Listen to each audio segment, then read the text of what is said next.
आज राज्याचे उपमुख्यमंत्री अजितदादा पवार यांनी पुणे महानगरपालिका निवडणुकीसाठी त्यांचं हमीपत्र घोषित केलं आहे. चांगलं आहे की घोषणापत्र म्हणून ते हमीपत्राकडे आले, कारण घोषणा ह्या पूर्ण करायच्या नसतात. हमीपत्रामध्ये हमी हा आपला एका अर्थाने परंपरागत शब्द आहे. मी हमी देतो, मी शब्द देतो, मी विश्वास देतो, तसं हमीपत्रात घोषित केलं. त्या हमीपत्रातल्या बाकीच्या मुद्द्यांवरही तुम्ही विचारलं तर बोलेल, पण प्रामुख्याने त्यांनी PMPL आणि मेट्रोमध्ये महिलांना आम्ही मोफत सेवा देऊ असं म्हटलं. सगळ्यांना देऊ.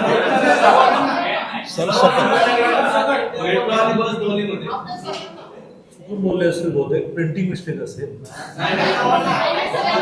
असंच 99ला त्यांनी विलासराव देशमुख असताना मोफत वीज देऊ म्हटलं आणि मग त्यांनी प्रिंटिंग मिस्टेक म्हटलं. त्यामुळे ते एकदा त्यांना तुम्ही विचारून घ्या की सगळे का, आणि सगळा महाराष्ट्र का पुणे हे पण विचारून घ्या. माझे मुद्दे त्या लाईन्सवर आहे.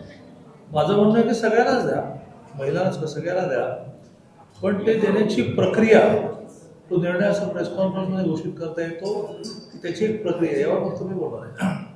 तर माझंही म्हणणं दिलं पाहिजे, कारण मीच आग्रह धरला की महाराष्ट्रामध्ये मुलीला 100% फी लावून द्या. मुख्यमंत्री माझी लाडकी बहिणीचं आम्ही सगळे आग्रही वगैरे होते. त्यामुळे तुम्ही मला करेक्ट केलं फार चांगलं झालं, कारण मला असं वाटतं की ते चुकून बोलले आहेत. पण ते जर खरं बोलले असले तर 100% PMPL आणि मेट्रोमध्ये तिकीट कोणाला लागणार नाही अशी घोषणा दादांनी केली. जसं बिहारमध्ये काँग्रेसने आणि लालू यादवांच्या पार्टीने आम्ही दरमहा 2,500 रुपये महिलांना मुख्यमंत्री माझी लाडकी बहीण देणार म्हटलं, कारण माहितीच होतं की विजयी व्हायचं नाही आहे. तर मग 2,500 काय 25,000 रुपये दरमहा द्यायला देऊ असं सांगायला काय अडचण आहे. तसं अजितदादांची पार्टी दोन्ही राष्ट्रवादी एकत्र येऊन झाली. आता दोन्ही राष्ट्रवादी एकत्र आल्यानंतर त्याचं नाव काय ठेवणार आहे हा विषय आहे, कारण ते म्हणायला सोपं पडलं पाहिजे ना. अशी दोन्ही राष्ट्रवादी एकत्र येऊन झालेल्या पार्टीचं हमीपत्र घोषित करताना त्यांनी ही जी घोषणा केली ती जवळजवळ पुणे महानगरपालिकेमध्ये सत्ता येणारच नाहीये. बोलायला काय जातं असं आहे की काय. माझा मुद्दा बिलकुल निगेटिव्ह नाही. माझं म्हणणं की ही बसमधली 100% सवलत PMPL आणि मेट्रोमध्ये द्यायलाच पाहिजे. पण ही एकट्या अजित पवारांनी घोषणा करून करण्याची गोष्ट आहे का? अशा प्रकारच्या म्हणजे अजित पवार राजकारणामध्ये इतके मला सिनियर आहे की मी त्यांना प्रोसिजर सांगायला नको की ज्या वेळेला राज्याचा आर्थिक निर्णय करायचा असतो त्यावेळेला त्याची एक कॅबिनेट नोट तयार करायची. जी कॅबिनेट नोट नियोजनमध्ये जाते त्याचे ते मंत्री आहे. जी कॅबिनेट नोट फायनान्समध्ये जाते त्याचे ते मंत्री आहे. मग ती कॅबिनेट नोटवर पहिले अजितदादा सही करतात, मग एकनाथजी सही करतात आणि मग मुख्यमंत्र्यांनी सही केली की ती कॅबिनेट नोट फायनल होते. मग ती कॅबिनेटमध्ये येते, कारण इतका मोठा आर्थिक बोजा घ्यायचा असतो आणि कॅबिनेट सगळे मिळून निर्णय करते की हा निर्णय झाला. मग तरीही मुख्यमंत्र्यांना त्यासाठी मुख्यमंत्री व्हायचं असतं, कारण बाकीचे सगळे मंत्री असतात, उपमुख्यमंत्री वगैरे काही नसतात. घटनेमध्ये सगळेच मंत्री असतात. त्यामुळे मंत्रिपदाची शपथ घ्यायची असते, मग खातं मिळतं. एका मुख्यमंत्र्यांना मात्र पूर्ण महाराष्ट्राचे अधिकार दिलेले असतात. विशेषतः विधानसभेमध्ये ज्या वेळेला ते घोषणा करतात त्यावेळेला म्हणतो फ्लोर ऑफ असेंब्ली असा शब्द आहे की विधानसभेच्या जमिनीवर विधानसभेमध्ये उभं राहून ते म्हणतील तो कायदा असतो. त्यामुळे ते मुख्यमंत्री व्हायचं असतं. आणि त्यामुळे असं एखाद्या प्रेस कॉन्फरन्समध्ये एवढा मोठा आर्थिक निर्णय घोषित करता येत नाही. त्यामुळे आणि माझ्या एका पार्टीचं बटन दाबलं की मिळेल. तुम्ही पत्रकारांनी प्रश्न विचारला की याची आर्थिक तरतूद कशी करणार, तर ते म्हणाले की घड्याळाचं बटन दाबा म्हणजे होईल. मग म्हणताना असं तरी म्हणा ना, तिघे म्हणून सरकारमध्ये आहोत आणि आम्ही तर सगळ्यात मोठे आहोत, तर तुम्ही ज्यावेळेला कमळ, घड्याळ आणि धनुष्यबाण अशी 3 बटणं दाबाल तेव्हा मिळालं असं म्हणायला पाहिजे. कोल्हापूरमध्ये तिन्ही पक्ष आम्ही एकत्र आहोत. मग आम्ही तिथे मांडणी करतो. एकाच प्रभागामध्ये अवगडमध्ये 2 कमळ आहे, एक धनुष्यबाण आहे, घड्याळ आहे. खूप सुंदर युती आमची कोल्हापूर झाली. तिथे आम्ही काय म्हणतो की तुम्ही 3 बटणं दाबा, मग आमचं सरकार येईल. मग आम्ही थेट पाईपलाईन जी बंटी पाटलांनी आणली ती गळकी आहे ती नीट करून देऊ. तसं इथे जर तुम्हाला बसमध्ये सवलत हवी असेल तर माझं बटन दाबावंच काय झालं. त्यामुळे माझं पहिलं म्हणणं असं आहे की ही सवलत दिली पाहिजे, सगळ्या महाराष्ट्राला दिली पाहिजे. एका शहराला अशी एसटी मध्ये 50% सवलत आपण दिली, तर पुण्यातल्या किंवा मुंबईतल्या एसटीला नाही दिली. पूर्ण महाराष्ट्रातल्या महिलांना एसटी मध्ये 50% सवलत दिली. 75%च्या वरच्या ज्येष्ठांना 100% दिली. पूर्ण महाराष्ट्रात दिली. असं कुठल्या एका शहराचं करता येत नाही. तर मी प्रोसिजरल पार्ट. आता आपल्याला माहिती आहे की 1 वर्षभरापूर्वी परभणीला एका मुलीने आत्महत्या केली आणि आत्महत्या केल्यानंतर सुसाईड नोटमध्ये असं लिहिलं गेलं की माझी फी अर्धी सरकार भरते, त्याबद्दल धन्यवाद. अर्धी फी माझ्या आईवडिलांना भरता येत असल्यामुळे गेले 4 दिवस मला कॉलेजमधून बाहेर काढलं जातं. तो अपमान असह्य होऊन मी आत्महत्या करते. ही सुसाईड नोट रात्री 1-1:30 वाजता त्यावेळेचे मुख्यमंत्री एकनाथ शिंदेकडे आली. त्यांनी रात्री 1-1:30 वाजता मला फोन केला.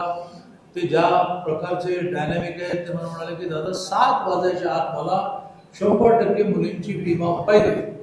मुख्यमंत्र्यांना त्या अधिकार आहे म्हणून तो मुख्यमंत्री व्हायचा असेल. जळगावला होतो. जळगाव विद्यापीठात माझं भाषण होतं. एकनाथजींचा वाढदिवस होता. मी घोषणा केली की आज एकनाथजींच्या वाढदिवसानिमित्तानं महाराष्ट्रातल्या तमाम माझ्या भगिनींना मी गिफ्ट देतो आहे की यापुढे मुलींना शिक्षणाची ट्युशन फी आणि एक्झाम फी भरावी लागणार नाही. 900 कोटीचा बोला निघणार होता. 6 महिने दादांनी फाईल केली. आता काही तिजोरी विकता का म्हणाले. मग आता ही जी देताय तुम्ही सूट, त्यात काही तिजोरी विकता. मग एके दिवशी कॅबिनेटमध्ये एकनाथजींनी दादांना विचारलं तेव्हा तो दादाचा विषय नाही. मग त्यात बरेच प्रश्न त्यांनी विचारले. परस्पर गोष्ट कशी करता, कॅबिनेटमध्ये कुठे निर्णय झाला. मान्य आहे की मी मंत्री आहे, तुम्ही उपमुख्यमंत्री आहात, तुम्ही अर्थमंत्री आहात. मग एकनाथजी म्हणाले तो माझा विषय आहे. माझ्या काळजाला चटका बसला की माझी एक बहीण मुंबईत 6 महिन्यात. मग सारथी, बार्टी, महाज्योतीमध्ये पीएचडी वाल्यांना 47,500 देतो. तर ते म्हणाले की काही एवढी देण्याची आवश्यकता नाही, एवढी पीएचडी करून करायचे काय. त्याच त्यांचं म्हणणं आहे. आणि 200-200 करून टाका. आंदोलन सुरू आहे. तुम्हाला सारथी, बार्टी, महाज्योती आणि आदिवासींचं जे संशोधन केंद्र आहे त्याची पीएचडी 800-1000 मुलांना द्यायची नाही, ती 200 मुलांना द्या. माझ्याकडे लायब्ररी नावाचं डिपार्टमेंट आहे, ग्रंथालय. मी असा प्रस्ताव मांडला की 50 वर्ष पूर्ण झाल्यानं 2 लाख, 100 वर्ष पूर्ण झाल्यानं 3 लाख, 150 वर्ष पूर्ण झाल्यानं 5 लाख, 17 कोटी रुपये होते. माझी फाईल केले काय ती दुर्विकता का म्हणाली. 2001 साली महाराष्ट्रामध्ये सिनियर कॉलेजेसना अनुदान द्यायचं नाही असं ठरलं. त्यावेळेला चुकून 78 कॉलेज राहिले. 1 ते 25 त्या बिचाऱ्यांना 78 कॉलेजच्या प्राध्यापकांना निमित्त मेली घातले. त्यांना अनुदान मिळत नाही. 120 वेळा फाईल पाठवली, पैसे नाही म्हणून झाली. मग अचानक तुमच्याकडे काय लॉटरी लागली काय की तुम्ही सीएमशी चर्चा नाही, कॅबिनेट नोट नाही, कॅबिनेट डिसिजन नाही आणि घोषणा केली. आणि त्यामुळे कुछ भी करो तो चलता है हे चालत नाही. हे तिघांचं सरकार आहे. त्या सरकारचे मुख्यमंत्री माननीय देवेंद्रजी आहे. घटनेप्रमाणे त्यांनाच अधिकार आहे परस्पर निर्णय करण्याचे आणि मग कॅबिनेटमध्ये आणण्याचे. आम्हा कोणालाही मला प्रश्न विचारलेले आहे तुम्ही माझा निर्णय नसताना, एकनाथजींचा असताना तरी कॅबिनेट नोट कुठे झाली अशी कशी घोषणा करतो तुम्ही. तर माझा मुद्दा आज एवढा एकच आहे. बाकी कुठल्याच मुद्द्याला मी हात घालत. त्यांनी काय काय म्हटलं आम्ही पत्रामध्ये पाणी देऊ, पशुपालक मंत्री दिला काय नाही, आणखी काय पर्यावरण अधिकार नाही केलं, पुण्याचा विकास आराखडा 30 वर्ष का लांबला. हे काय आता हे प्रश्न उत्तर दोन्ही देऊच्या आहे. आणि यावर मी गेले काही दिवस बोलतोय आहे की तुम्ही काय केलं कशासाठी आता म्हणतोय. पण माझा मुद्दा आज त्यांनी PMPL आणि मेट्रोमध्ये आधी मला वाटत होतं की पहिला तुम्ही करेक्ट केलं ते सगळे हे कसं फसवाय हे आम्ही करणार. आमच्या जाहीरनाम्यात तुम्ही वाचलं तर आम्ही याच्याबद्दल म्हटलंय की नाही म्हटलंय. काय म्हटलंय आम्ही यासाठी प्रयत्न करू. आम्ही आणखीन एक प्रयत्न करणार आहोत. मेट्रो सुरू झाली, मेट्रो स्टेशन ते घर जायचं कसं, नाही तर पुन्हा आम्ही गाड्या काढणार. गेले 6 महिने कोथरूडमध्ये माझी एक बस फ्री लोकांना जाय करते. 1100 सरासरी आहे. ती दिवसभर धावत असते. मेट्रोतून उतरल्यानं घरी नेणे, घरून निघाल्यानं मेट्रो नेणे. आपल्या माहितीसाठी 16 तारखेला आचारसंहिता संपल्यानंतर मेट्रो एक ॲप लॉन्च करते आहे, ज्याचं सगळं अदृश्यवर हे मी केलेलं आहे की ज्यात 20 रुपयामध्ये तुम्ही रिक्षाने घरी जाणार. 3 जणांचे 60 रुपये आणि त्या रिक्षावाल्याला परवडणार नाही म्हणून मेट्रो प्रति पॅसेंजर त्याला अनुदान मिळणार. ते आता बोला ना, किंवा मेट्रो स्टेशन ते लास्ट माईल द्यायला म्हणून त्याच्या घरापर्यंत कसं जायचं त्याचा पत्ता नाही. ते आवश्यक आहे, प्रॅक्टिकल आहे. आणि दुसऱ्या बाजूला तुम्ही असं म्हणता इकडे धाड देशी कुठली प्रोसिजर न करता या एका मुद्द्याबद्दल मी आज तुमच्या समोर आलेलो आहे. दादा, मुळात मेट्रो आणि पीएमपीएल या दोन्ही एसपीपी स्पेशल पर्पज व्हेकल आहे आणि त्याच्या आर्थिक गोष्टी राज्य सरकारवर येणार नाही. राज्य सरकारचं कशाला जायचं. आणि त्यांनी हे प्रेस कॉन्फरन्स मध्ये हे पण सांगितलंय की पुणे महापालिका याचा आर्थिक गोष्टी उचलणार आहे. मग तुम्ही राज्य सरकारचं कशासाठी जावं. अशा प्रकारचा कुठलाही रेव्हेन्यू लॉस हा पीएमपीएल हे स्वतंत्र, मेट्रोचं महास्वतंत्र, त्याला रिएम्बर्समेंट द्यावी लागत असल्यामुळे ती कॅबिनेटमध्ये जातेच. आणि आता येतो, मी पालकमंत्री होतो त्यावेळेला पीएमपीएल 1000 कोटीच्या लॉसमध्ये असल्यामुळे मी पुणे महानगरपालिकेच्या 400 कोटीच्या कॉन्ट्रिब्युशन बरोबरने पिंपरी चिंचवडच्या 300 कोटीच्या कॉन्ट्रिब्युशन पीएमआरडीएला इतिहासात पहिल्यांदा दरवर्षी 200 कोटी द्यायला लावले. त्यातून थोडा तोटा कमी झाला. तो तोटा तुम्ही भरून घेणार नाही. बसेस आणण्याचा विषय नाही, हा डेपो डेव्हलप करण्याचा विषय नाही. आणि तुम्ही नव्याने पुणे महानगरपालिकेवर हा बर्डन टाकता ते चांगला आहे. पण तो टाकत असताना नगर विकास म्हणजे पीएमआरडीएने दरवर्षी 200 कोटी रुपये देताना ती पहिली नगर विकासमध्ये आली. अजित पवारांनी जी घोषणा केली आहे, दादा असं म्हणतात की वरचं सगळं काही सुरू आहे, स्थानिक नेत्यांनी कारभार व्यवस्थित केला नाही. त्याच्यामुळे आम्ही पुण्याची सूत्र जे आहेत आमच्या हातामध्ये द्यावी अशी मागणी करतोय. त्यांनी जी घोषणा केली की मोफत मेट्रो आणि पीएमपी बसचा प्रवास जो आहे तो मोफत करू. तुम्ही बोलताना असं म्हणाला की पैशाअभावी अजित पवार आणि पैसे परत पाठवून देतात. मुख्यमंत्र्यांचं अजित पवार ऐकत नाही असं म्हणायचं. मुख्यमंत्र्यांचं अजित पवार ऐकत नाही असं म्हणणार नाही. कारण ज्या वेळेला त्यांनी 6 महिने मुलींच्या 100% फी माफीची 900 कोटी रोखून धरली त्याला मी खूप सोबर शब्दात सांगितलं. पण एकनाथ शिंदेने मुख्यमंत्र्यांनी त्यांना जे काही म्हणायचं ते म्हटलं. मुख्यमंत्र्यांचा अधिकार असतो तो मुख्यमंत्री जसं चला पुढचं झालं 5,500 प्राध्यापकांची भरती 13,000च्या रिकाम्या जागांच्या गैश करण्यासाठी डोकं कुठलं इथे पेंगळं आले. शेवटी मला देवेंद्रकडे जायला लागलं. देवेंद्रने एका वाक्यामध्ये नियोजनच्या सेक्रेटरीला बोललो, फायनान्स सेक्रेटरीला म्हटलं आपलं रँकिंग खाली येत चाललं आहे आणि मला 5,500 प्राध्यापकांना परवानगी. बरं मी वारंवार मांडणी करत होतो की केवळ रिटायर झालेल्या लोकांच्या अगेन्स्ट द्या. रिटायर झालेलं तुम्हाला पैसे द्या आपल्याकडे वगैरे होते. मुख्यमंत्र्यांनी करून आणलं. दादा, तुम्ही या पीएमपीएलच्या बसवर तुम्ही फोकस केला आणि आपण त्या दृष्टिकोनासाठी कारण सार्वजनिक पीएमपीएल असं नाही, हे जे घोषणांचा पाऊस चाललाय हा सार्वजनिक वाहतूक स्पीकरीचीच अडचणी आपल्या तुम्ही या मुलाखतीत चांगली गोष्ट आहे. मुख्य दशक बस जेव्हा मुख्य दशक 10 रुपये तिकीट 20 रुपये करताना ती कॅबिनेट पुन्हा आलं होतं का. आपल्या माझं पूर्ण स्मार्ट फोन याच्यामध्ये घोषणा होती 65 वर्षावरील किंवा 60 वर्षावरील महिलांना मोफत बस प्रवास देऊ. कॅबिनेटने फेटाळलंय का तसं काय फेटाळले म्हणत नाही. हे तू फेटाळत नाही, तर खूप पुण्याचं काम आहे. अशा म्हणून मी तुम्हाला पीएमआरडीचं उदाहरण दिलं की चला तुम्हाला कळणारं उदाहरण देतो की आपल्याकडे 40% कराची सवलत. चला आता आपण ऐका ना, ती अचानक 80 नंतर 19ला ऑडिट क्वेरी निघाली. ऑडिट क्वेरी निघाल्यानंतर पुणे महानगरपालिकेने निर्णय केला की आम्ही 80 पासून 2019 पर्यंतची थकबाकी घेणार आणि 19 पासून बंद. आता पुणे महानगरपालिकेचा निर्णय होता ना, पण तो आपल्याला फायनान्सच्या माध्यमातून कॅबिनेटमध्ये द्यावाच लागला. टॅक्स आणि पीएमपीएल प्रयत्न आहे. सरकार बस घेऊन देतं वगैरे हा काही काही भाग वेगळा आहे. बस देतं तर संचलन करतं की तू देतं हे दोन्ही महापालिका आणि तुम्ही गेल्याच वर्षी फक्त PMRD पैसे दिले किंवा बस त्या वाच्यात बस देऊ नवीन पैसे काय दिले पण असं वाटतं PMRD ने दरवर्षी 200 कोटी दिले. त्याच्यानंतर काय दर मी बघा चला पुन्हा एकदा पूरक गोष्ट सांगतो. MNGL चे आता 65 कोटी रुपये आहे CNG. कुठल्याही क्षणी ते CNG बंद करेल. मग मी महानगरपालिकेच्या कमिशनरला फोन केला त्याने म्हटलं नाही 15-20 कोटी तरी द्या.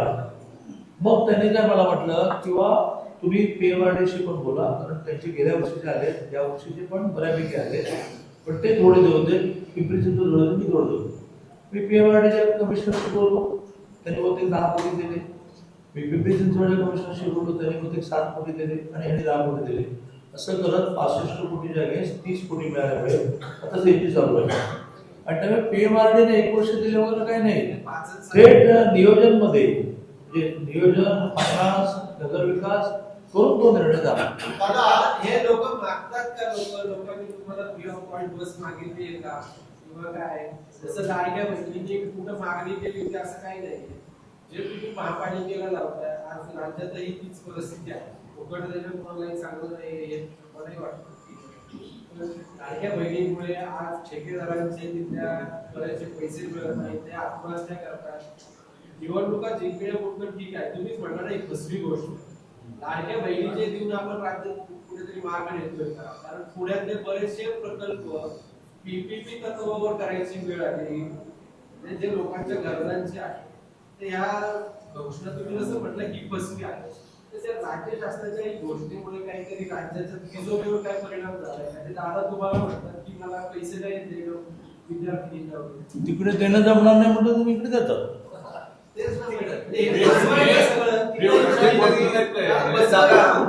माझा मुद्दा पुन्हा एकदा मी नीट अधरू मला वाटतं की मी ग्रामीण असल्यामुळे गरीब असल्यामुळे सोप्या शब्दात बोलतो. गरीब हो मी घरणी कमावतो माझं सगळं काढा काही काही प्रॉपर्टी होते पुण्यामध्ये भाड्याच्या घरात जातो. तर माझं म्हणणं तेच आहे की एखादी गोष्ट कलेक्टिव्हली करायची असते ना एवढंच मग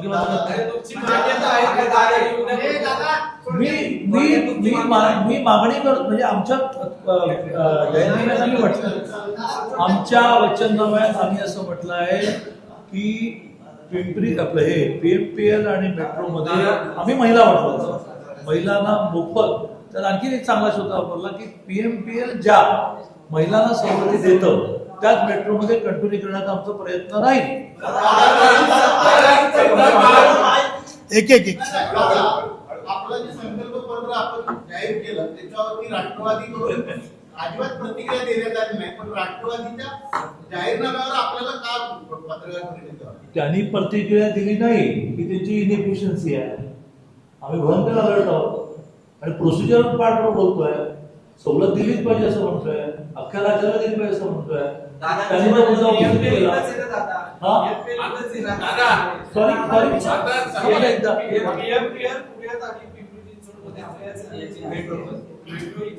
राज्याचे अर्थमंत्री आहेत ना सगळे राज्य मी पुन्हा पुन्हा असं म्हणेन की मी पुन्हा पुन्हा तेच कलेक्टिव्हिटी आम्ही असं उतावळपणा नाही करत कलेक्टिव्हिटी करणार की माझं बटन दावा म्हणजे सोलत मिळेल असं सरकार आहे का तुमची तिजोरी आहे काय स्थानिक स्वराज्य संस्थांच्या ज्या निवडणुका होत आहेत ना मुद्दा असा आहे लक्षात ठेवून या गोष्टीला भाळून काही मतदारांना मतदान केलं आणि तुमच्या जागा काय केलं? थोडंफार वाढल्या भाळून मतदान भाजपला राष्ट्रवादी सोबत घ्यावं लागलं तर राष्ट्रवादी दिलेल्या आश्वासनाची पूर्तता तुम्ही करणार का? नाही मला लक्षात नाही. राष्ट्रवादीच्या या गोष्टीला भाळून मतदान केलं तर त्यांना पुढे काय राष्ट्रवादी नंतर सोबत येण्याचा काही विषयच येत नाही. तुमचे रिपोर्ट काय माहिती नाही पण खरं माझ्याशी बोललात तर माझ्या रिपोर्टची सहमत व्हाल. काल रात्रीचा उशिराचा रिपोर्ट हा 115चा आहे. अजून 10 जागा वाढू शकतात म्हणून राज्याचे अध्यक्ष सकाळी पूर्ण एक एक विधानसभा, एक एक प्रभाग, एक एक ब कडे घेऊन बसले. तेव्हा 125 कडे जाईल. अजितदादांना बरोबर घेण्याचा मुद्दा नाही, पण नेत्याची इच्छा ही तर आज्ञा. नेत्याने आज्ञा द्यायची नसते, इच्छा तर धनंजय म्हणाले की तुमची पूर्ण मेजॉरिटी आहे तरी तुम्ही द्या, आम्ही घेणार. काय घेणार? प्रशांतजी इकडे पुन्हा प्रशांत काहीतरी गल्लत होत आहे. ही घोषणा चांगलीच आहे, अंमलबजावणी करण्यायोग्य आहे. त्यांनी एकट्याने घोषणा करण्या राज्याची याचा त्यांना अधिकार नाही. एवढंच होतं. प्रशांत घोषणा चांगली आहे, सगळं चांगलं आहे. फक्त निर्णय करणार तुम्हाला विश्वासात घ्यावा असं तुमचं मत आहे का? निर्णय करणार निर्णय करणार तुम्हाला विश्वासात घ्यावा असं मला नाही. जी घटना आपण स्वीकारली, जी बदलू म्हणणे आढावा केला आणि ते बदललेली नाही. घटना कधी बदलली जात नाही. घटनेचे विषय होतात. एक मिनिट आता किती मेजर विषय काढला नाही. तर त्या घटनेप्रमाणे एखादं राज्य कसं चालावं, घटनेत बाबासाहेबांना धन्यवाद असले केले पाहिजे की 1000 वर्ष काय झाल्यास काय करावे, काय झाल्यास काय करावे, काय झाल्यास काय करावे लिहून ठेवलंय. त्याच्यामध्ये मुख्यमंत्री कोण, उपमुख्यमंत्री नावाची घटनेमध्ये तरतूदच नाही. सगळे मंत्रीच असतात. पण तरीही त्याच्या वेळेच्या राजकीय ऍडजस्टमेंट प्रमाणे समजा म्हटलं असलं तरी मुख्यमंत्री फायनल तो सगळ्या मंत्रिमंडळाला एका मिनिटात काढू शकतोय. तुम्हाला माहितीये का? त्यांनी राजीनामा नाही दिला तरी. एक माहितीये का कोण तुम्हाला सिनियर मॅन तुम्हाला माहितीये का? तुमच्या मी पांढऱ्या केसामुळे सिनियर मॅन म्हटला, तुम्ही रागवाल माझं वय इतकं नाही. सॉरी प्रशांत. पवारांनी मुलींना मोफत शिक्षण देण्याची फाईल अडवली होती 6 महिने असा गंभीर आरोप तुम्ही केला. गंभीर नाही, खरा आरोप केलाय. तो गंभीरही असेल पण खरा आहे. नेमकी अजित पवार मुलींच्या शिक्षणाची फाईल अडवतात, नेमकी काय करत नाही, त्यांचं काही मुलींवर राग नाही. त्यांचं म्हणणं की राज्य आर्थिक त्यांचं मी माझ्या तोंडी तुम्ही काही चुकीचे वापरले. अजितदादांचं माझं काही वापरलं नाही. त्यांचं अजितदादांचे गंभीर आरोप मी बिलकुल करणार नाही. राजकारण मी प्रत्येक विषयात आणत नाही किंवा कशाला आणत नाही. त्यांचं म्हणणं त्यावेळेला आर्थिक स्थितीवर होतं की राज्याची आर्थिक स्थिती गंभीर आहे. 900 कोटी रुपयाचा निर्णय कसा करतात. मग आता PMPL ची आर्थिक स्थिती खूप स्ट्रॉंग आहे. 1000 कोटीचं त्यांचं कर्ज आहे. मेट्रोने 50% वेगळ्या वित्तीय संस्थांचं कर्ज घेतलेलं आहे. मेट्रोने 50% कर्ज घेतलेलं आहे. केंद्राचं कॉन्ट्रीब्युशन आहे. ते कॉन्ट्रीब्युशन नॉन रिफंडेबल असेल पण वित्तीयचं द्यायला लागेल. आता कुठे त्यांचं 12 कोटी उत्पन्न झालंय. मग तुम्हाला पुणे महानगरपालिकेकडून PMPL साठी रिएम्बर्समेंट आहे. ती रिएम्बर्समेंट देण्याची स्थिती आहे का? आणि ती रिएम्बर्समेंट द्यावीच, प्लीज करावं. पण हा निर्णय हा इतका मोठा एव्हरी लॉसचा निर्णय आहे. हा महाराष्ट्राच्या मंत्रिमंडळाच्या बैठकीत आढावा लागेल. यांना एकट्याने त्याची घोषणा करण्याचे अधिकार दिलेले नाही. आमचे 115चा सर्वे आहे, याचा अर्थ महापौर 55. पहिल्या 3 महिन्यामध्ये नाव पण सांगू का? पहिल्या 3 महिन्यामध्ये मला विचारतो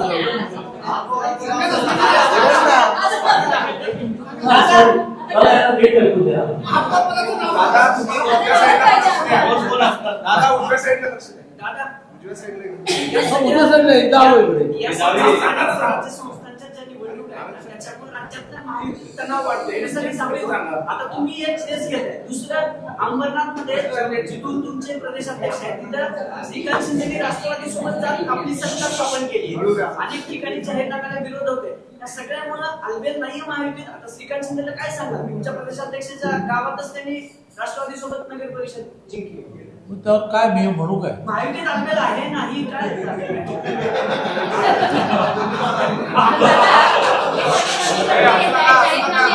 बरं वाटतंय मलाही वेळ आहे, मलाही वेळ आहे. 2019ला माननीय उद्धवजींनी 161 म्हणजे मेजॉरिटी आणि 29 अपक्ष मिळून 190 होत असताना वेगळा मार्ग पत्करून महाराष्ट्राच्या सर्व राजकारणाची वाट लावून त्याच्यामुळे ही परिस्थिती निर्माण झाली ना. 14 ते 19 युती होती. संजय राऊत बोलत होते, त्यांना काम दिलं होतं ते बोलत होते, पण कुठे गडबड नव्हती. कर्जमाफीच्या वेळेचा दिवस मला आठवतो. मला देवेंद्रजी असं म्हणाले की तू ऑल द वे दिल्लीला जा, पण पवार साहेबांशी बोल, मुंबईमध्ये अशोक चव्हाणांशी बोल. मग उद्धवजींकडे माझ्या पाठवलं दिला. पवार साहेबांनी मान्य केलं की 50,000 रुपये द्यावे. अशोकजी म्हणाले 1 लाख तर करायला पाहिजे. उद्धवजी 1.5 लाखावर अडून बसले की 1.5 लाखाशिवाय मी ऐकणार नाही. मी देवेंद्रजींना फक्त मातृश्वर फोन केला की 50,000 वाढवले तर आपल्याला 8,000 कोटी आणखी द्यावे. देवेंद्रजी म्हणाले हो म्हणून टाक. इतके चांगले नाही, हो म्हणून टाक, 8,000 कोटी हो म्हणून टाक. आता 19ला स्वतः उद्धवजींनी स्वतःच्या पायावर कुऱ्हाड वाहून घेतली. महाराष्ट्रातले अनेक प्रोजेक्ट धावले आणि सगळ्या पार्ट्यांना मिळून अशी एक त्याला म्हणतात पर्याय नाही नव्हता. ना इलाज को क्या इलाज. माझ्या ग्रामीणमध्ये म्हणतात की ना इलाज को क्या इलाज. ना इलाज को क्या इलाज नावाची स्थिती कोणी निर्माण केली माणसं. किती उत्तम झालं. मी त्याला गोल्डन पिरियड होतं. ते 2-2, 3-3 वाजता कर्जमाफीसारख्या फायली मी सह्या करून घेत होते. आता ह्याला विचारा, त्याला विचारा, त्याला विचारा. त्यातल्या देवेंद्रजी खमके आहेत म्हणून प्रत्येक गोष्ट करून घेतात. अदरवाईज असेल 6-6 महिने फाईल पेंडिंग होती.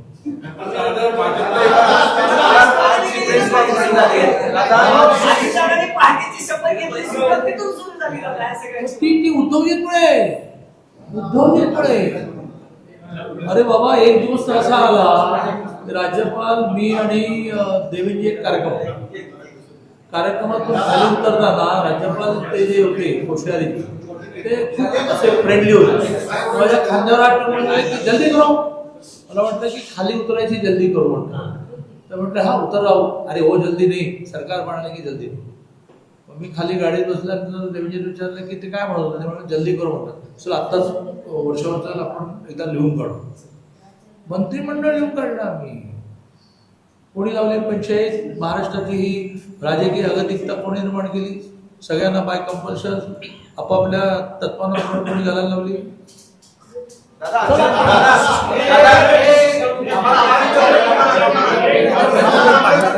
एक मिनिट रोहन 1 मिनिट. एक हा झालं की विचार. सगळ्यांच्या प्रश्नांना उत्तरं देऊ. एक एक करून विचारा. दीपक विचारा. हा पाटील साहेब, राजाभाऊ विचारा.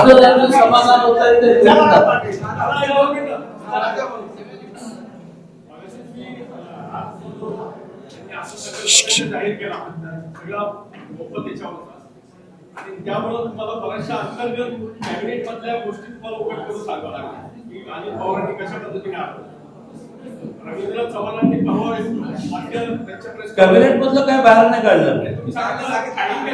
नाही, काय कॅबिनेट मधली गोष्ट नाही. पाठपुरावा जो आपण करतो ना, दादाच्या आर्टिकल कॉलेजची दादाच्या 17 कोटी द्या, आणि त्याची लिंक मी यासाठी लावतोय की एका बाजूला तुम्ही म्हणता की राज्य आर्थिक अडचणीत आहे आणि ही गोष्ट एकट्याने करतात सगळ्यांबरोबर. रवींद्र चव्हाणांनी मागवाचं स्टेटमेंट होतं की देवेंद्रजींना मी त्यावेळेस सांगितलं होतं की बरोबर घ्यायचं की नाही. तर मला असा प्रश्न आहे माझा, एवढं सगळं असताना असं आता जो काही वातावरण निर्माण झालेलं आहे त्यांना विरोधी पक्षातच बसलेलं असं हे योग्य वाटलं असं वाटतंय का? कारण भाजप जर स्वबळावर असेल किंवा आता तुम्ही परत एक वाक्य बोललाय की आता जरी स्वबळावर आला आणि पक्ष नेतृत्वाने सांगितलं तर बरोबर घ्या, तर त्याची एवढी गरज आपल्याला का वाटली? हा माझा प्रश्न. नेत्याची इच्छा ही त्याला आज्ञा आणि नेत्यांना तो लांबच कळत. 2 वाक्य होतोय. हा, त्याही वेळेला समजा आम्हाला वाटत असेल किंवा अरे बा आहोत नाही इंग्रजीने आपण बरं चाललंय, नेत्याला फार लांबचा दिसतो असं मला म्हणतंय. त्याच्यातून समजा केंद्राने निर्णय केला तर तो आपल्याकडे फार प्रश्न विचारण्याची पण पद्धत नाहीये. त्याने प्रश्न विचारणं म्हणजे त्यांच्या विचार करण्यावर अविश्वास व्यक्त करतो. चला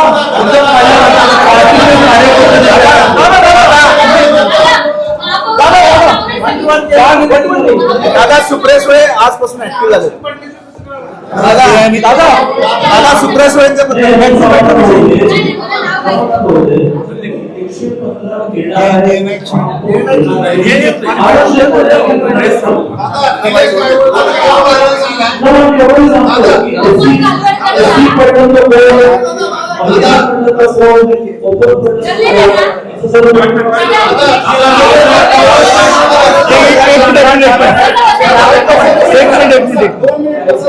निलेश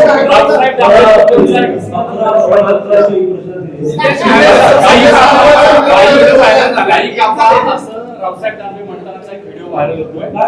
गाई कापा असं रावसाहेब दानवे म्हणताना बऱ्याच दानवेंनी तो व्हिडिओ ट्विट केलेला आहे. मला एक चांगलं आहे तुम्ही रागावलं तर चालेल, पण मला माहिती घेतल्याशिवाय बोलता येत नाही. मी एकदा खाली गाडीत माहिती घेतो. मला